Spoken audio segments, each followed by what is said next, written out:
What's going on, everybody? I want to share with you my grievances, problems, things I don't care for about Age of Sigmar 2nd edition. But first, head on over to the video where I am giving away Nagash. This is a giveaway.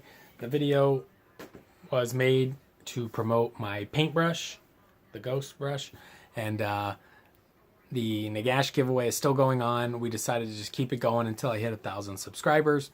So go on, head over, and make sure you comment on that video and subscribe, and you'll have a chance to win the Lord of the Undead.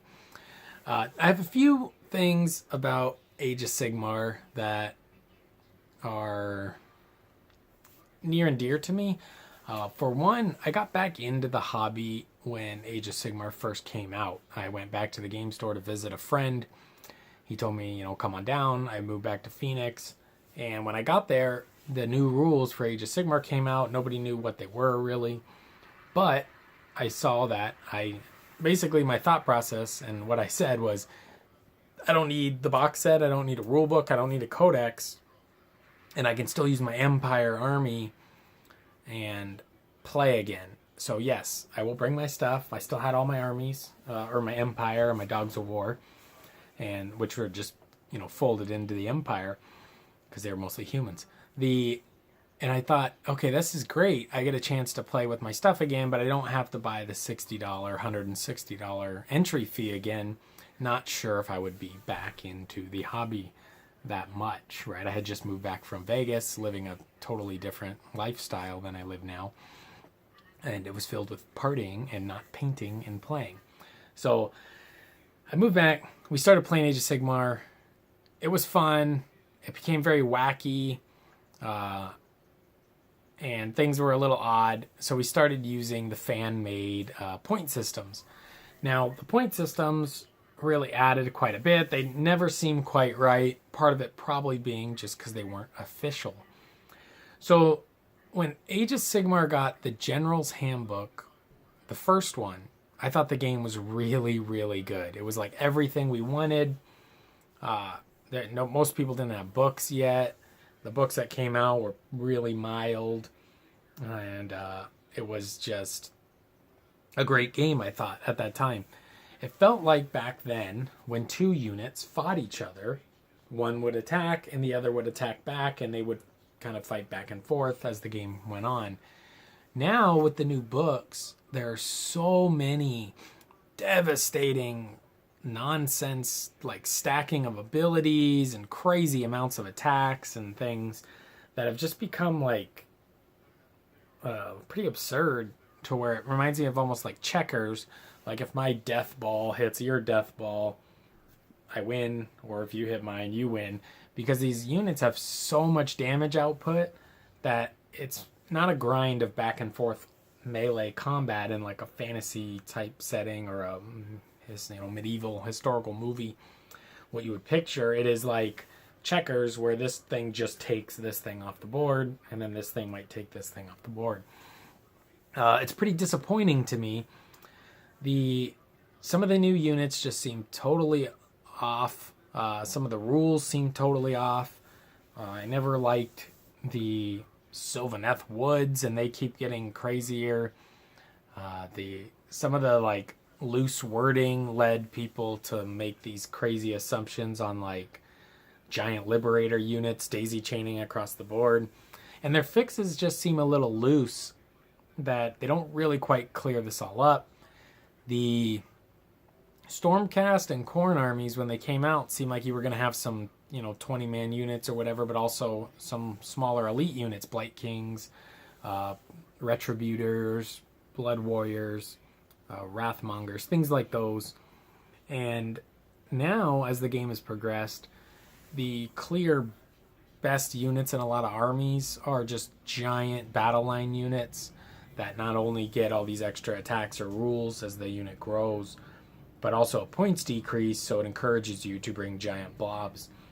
I'm not saying I wanted a skirmish game. I wanted a mix. I wanted like a 5-man elite unit to feel like a cool 5-man elite unit. But when you approach like a 30-man Woo-Man block of Witch Elves, unless you're a giant defensive unit or something, you're going to be shredded entirely. Or you're a giant unit yourself to where you'll have models left to attack back. The new books seem to be ramping up the craziness. I'm not a huge fan of it. When they were promoting Age of Sigmar 2, one of the most disappointing things I ever read on Games Workshop's community posts was they were talking about the Legions of Nagash. And this was supposed to be a good thing. They were talking about stacking abilities and command abilities. And in the article about skeletons, they were like, you can do this and this and this, and Van Hell's dance, and this unit can make 480 attacks with like exclamation points. And they were saying that like a good thing, and that's clearly a very bad thing for the game. Nobody ever wants to roll that many dice. Nobody wants to, with the re-rolls and things, nobody wants to re-roll those dice, sort those dice, and nobody wants to watch the other player do it. It's just very, very much nonsense. They had a summoning problem in the beginning that they then fixed. It was more of a strategic thing. It wasn't totally useful, but you could summon like a ranged unit 18 inches forward, so then it would be in range to shoot. I used to summon like a Flamer's Azinch or something, just so they could shoot first turn. It was kind of an interesting little strategy. A lot of other things you may not summon, or it was like a little thing here and there. You might just, strategically pull up a small unit for an objective later in the game if you save the points. Then they went full other direction, and there's a stupid amount of free units being summoned in this game. It feels just ridiculous. I don't get it, why they went back that way. It made no sense. It's been a problem before. It's a problem again, in my opinion. So I hate the summoning. I've been waiting for Slaanesh to come out to really try and re-spark my interest in fantasy. And unfortunately, in the newest General's Handbook, they have a summoning mechanic, and I would prefer to not deal with any kind of summoning whatsoever in the game, period. So I'm not super excited. I am super excited for new Slaanesh models, but I'm not super excited to play Slaanesh in Sigmar. I'm not excited about Sigmar at all lately, which is unfortunate because it did bring me back into the hobby. Another thing, they're bringing out terrain pieces with all these new armies. I believe it started with the Nurgle tree, which was just like a little kit to buy, and then it went on from there. There's a boat for the Deepkin, some rock feature for the goblins and the beastmen, and not a fan of that at all. Not a fan. I don't want to paint terrain or bring terrain with me to play a game. I'm spoiled, I guess, in the sense I play at a great store that has a lot of terrain, so I don't have to provide terrain, and I don't have a home table. So those are just a few things about the way the armies are going. And every new army just has like real crazy stuff, and I'm just not a huge fan of it right now. Something about it doesn't feel right. Every time I play a game of Sigmar, I leave the game not really sure if I had fun, but most of the time not having fun. Just the rules, the craziness, it's like my crazy thing versus your crazy thing. The books seem very, very linear in army build. Now, let me say I'm not a competitive player, so that doesn't interest me. But a lot of the books, and maybe I'm not even a good player, right? I'm probably not. I'm probably better at 40k than I am Sigmar, but a lot of the books, they have very clear, obvious winners in almost everything. Like, with my Adeptus Mechanicus in 40k, I can see some value in almost every single Forge World choice. Not the models from Forge World, but I mean like my chapter tactics type rules.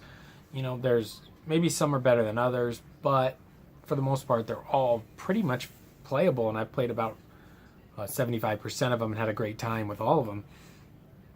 In the new, say, Stormcast book, you look at it and you're like, why would I take these battalions, period, ever? They're so trash.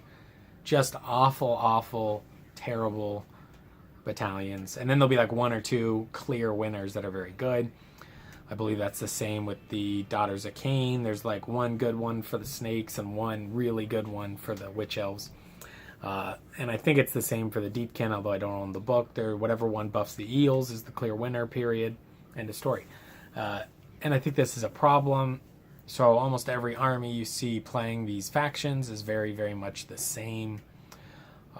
With the Stormcast, it's like everybody's playing the same build, basically. If they, well, I don't know, they take like Gavriel Sureheart and a whole bunch of evocators. Another thing that really poisoned me on the game, just got on a sidetrack here, but the new Stormcast book, the new units were so clearly better than the old ones. Like the Sequitur dominates the Liberator at the same exact point cost. For, if you take a full unit, it's 400 points for 20 instead of 400 for 20 for the Liberator. Same exact points, just clearly way better in every way. The Evocators are just way better in every way than the other Paladins. And that just really upset me, as far as like I had this massive Stormcast army and all the chambers, and it was just way too obvious. There was no choice on, do I want these or these? It was just, you want these or you're doing something wrong, because they're just better.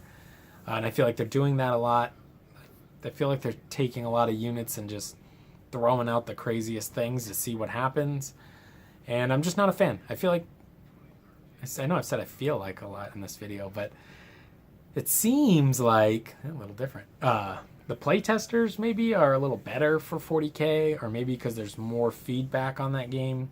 The tweaks are slight. There are some things I wish they would fix a little quicker.